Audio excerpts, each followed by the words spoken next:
Bring it in, bring it in.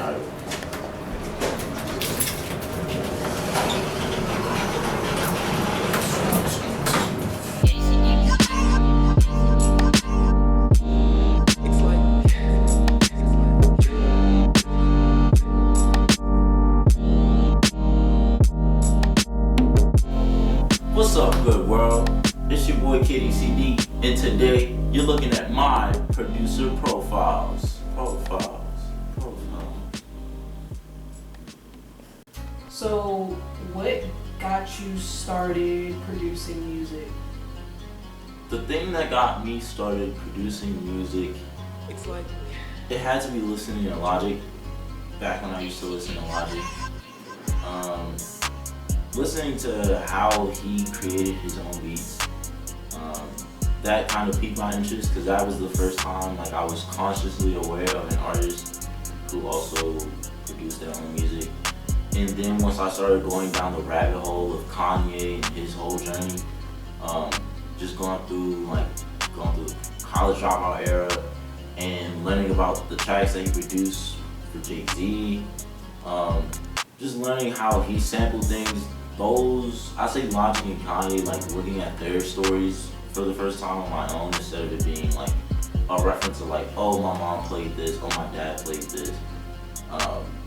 That was really where my production journey really started. Like that, those were kind of like the two people that were like, all right, like this is cool, you know, like making your own music is cool, right? Rapping is fun, but like, what about doing the background? What about like fully creating the world of the song instead of you just kind of like painting off of a frame that another producer gives you? So I would say once I studied Logic, the rapper, and Kanye's story, that's when I was like, you know what? I want to make beats. Give away too much. So, yeah, almost there. There we go. Okay. And boom. That's a lot of music. Yeah. It looks crazy, but it is though. I'm not gonna lie, it is. But yeah, this is a beat that I made not too long ago.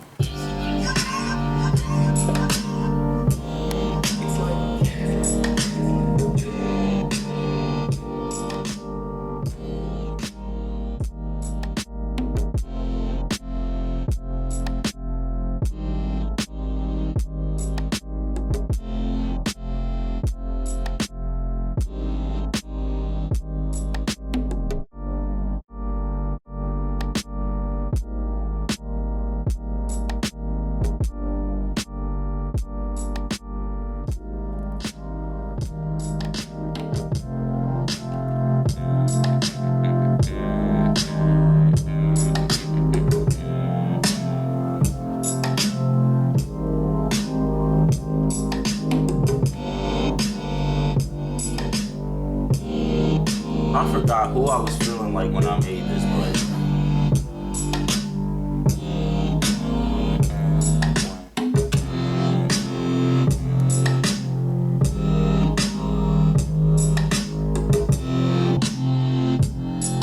Do you only use stock plugins? Most of the time. I'd say for what's the word? I'd say for like actual like processing and stuff, I would say most of the time I use stock. Like that's just what works easier for me because I mean save money. But I say yeah, most of the time I use stock stuff, and then if not, what I'll do is I'll just look up to see if there's any like free VSTs or plugins and stuff that I use. Mainly VSTs though. Plugins don't really work well on this computer, I'm not gonna lie. But yeah, most of the stuff I use is stock or free. Most of the stuff. Like for the drums, let me see what type of Groovebox.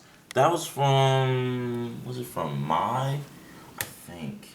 But I think this one, I think I just bought like a bunch of drum loops and Yeah, this is from an Addictive Breaks kit. I think I bought that one from this YouTuber that I watch.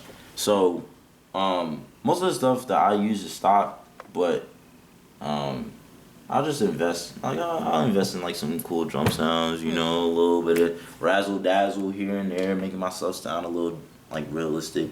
But yeah, that answers your question. I just talked in circles.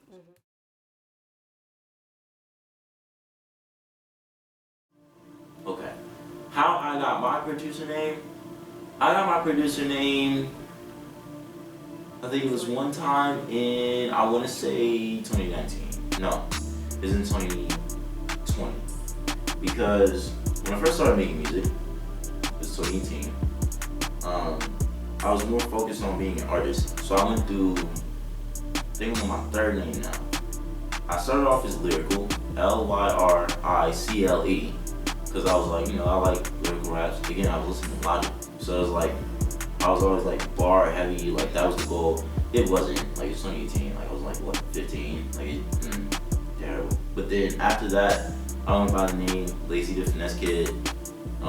This is more, again, when I was focused on more being an artist than a producer. And I was like, alright, Lazy the Finesse Kid, it sounds cool, but like, what does it really mean? And then once I realized it didn't really have meaning, I'm like, well, I probably shouldn't go around saying that I have a name and it doesn't have some sort of meaning to me. At least that just doesn't make sense. So what I did, sat down with myself, talking like candles in a room, really like meditating, right? And then all of a sudden the words came to me: kill, doubt, chase, dreams. And I'm like, what's that mean? Like what does that mean to me? So now that is my mantra. That's what I live by, what I stand for. Kill, doubt, chase dreams, you know, in any sort of artistic field, or not just arts, but like any sort of field where people don't necessarily see a profitable or successful career for you, then they'll always be willing to tear it down, whether it's out of like hope or fear or whatever. So I just tell myself to constantly kill that doubt. Thankfully, I've had some people that's been like more supportive in my life than like, you know, kind of being like obstructive. But I also say like half of my name is Chase Dreams just because it's like, that's the motivation. You know, I don't want to ever like get to a point where I'm complacent. Shout out my mom. Shout out God. That's it. Yeah, that's it.